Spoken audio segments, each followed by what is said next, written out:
Good morning. It is approximately 8 o'clock a.m. on Friday, March 3rd, 2017. I'm Christiana Ellis and I just got up. This is 5 more minutes. I actually did just get up today. There hasn't been breakfast yet or anything. I'm sitting out here on the balcony and it's actually kind of chilly now that I'm out here with just my t-shirt. But it sure looks like it's a nice day.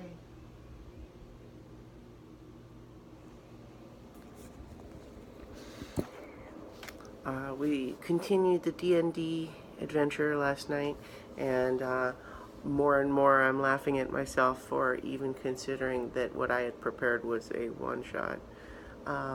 Because we're 3 sessions in and could easily go for 3 more, I'm sure. So what we may have to do is, is it something a little abbreviated, or I don't know. But it was fun because last night the party did not achieve what they were after. They escaped the encounter with their lives, but not with the treasure. And it's interesting because it was one of the first times as a DM that I've been in a scenario where the dice just really worked out kind of bad for them, for the party, and this thing that they're fighting got some lucky rolls and it was just demolishing them.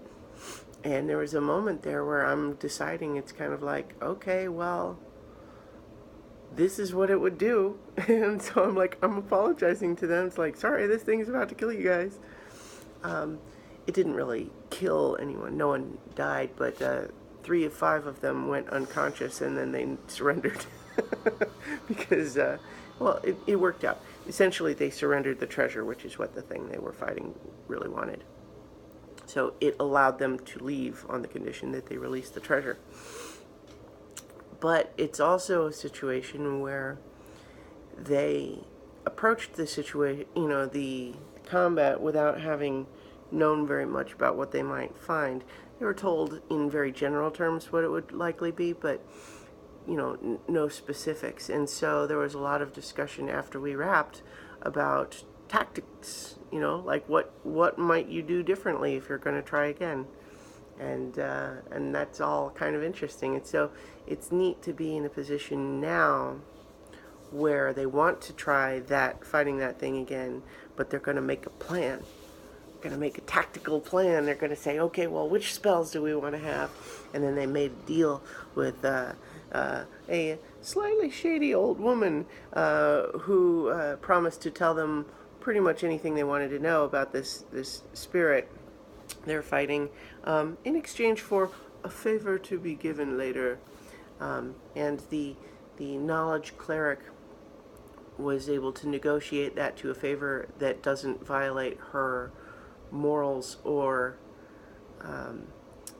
loyalties. And so now I have to try to think about how to work around that.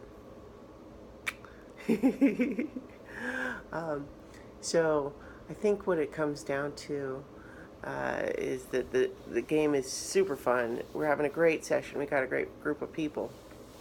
But it's also just a recognition that any time in the future that I really want to try to do like a one-shot, like a single session, I need to not assume that they're going to be able to get through like 7 or 8 different combat encounters, because it just takes too long for those to go through those for it to be done.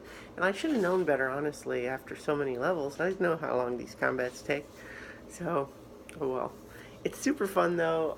Everyone's getting into their characters, and it's a good time. I'm having a good time. The writing is going reasonably well too. It's a little harder to gauge than typical because essentially I'm spending time editing one thing which is going okay, and then writing a thing that has no planning to it, and so it's very there's a lot of discovery to it, which is fun, but also I don't know what I'm doing. It's like, how much of what I'm writing now will be useful later? Hard to say. But They're in there right now making breakfast. There's bacon, and they're cooking these weird little spherical donut things. I don't know if there's actually something else in them. I only saw the result, but I'm excited, and I'm going to go inside now because it's cold out here. All right, I'll talk to you guys tomorrow for 5 more minutes.